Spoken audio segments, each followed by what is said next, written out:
আন্দারপুরের মানুষ আমি, আন্দারপুরের মানুষ আমি, আন্ধার ঘরের বাসিন্দা। ও আল্লাহ, ও আল্লাহ, আমি পাপিষ্ট বান্দা। আর ওই দিন দেখলাম সিলেটের একটা শিল্পী গান গাইতে মারা গেছে, পাগল হাসান। সে দেখছি তার মার কাজ করতেছিল, গই আছে না, গই খুব মায়া লাগছে দেখতে ভাই। গই আছে না লাঠির মধ্যে, স্টিকের মধ্যে গই যে বদে, ওর আম্মার গইগুলা হে বসে বসে দিতেছে এই ছেলেটা। সে একটা গান গাইছে, এটা আমি কয়েকবার শুনছি, আমার ভালো লাগছে।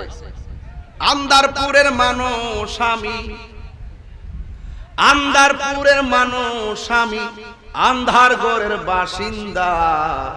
ও আল্লাহ, ও আল্লাহ, আমি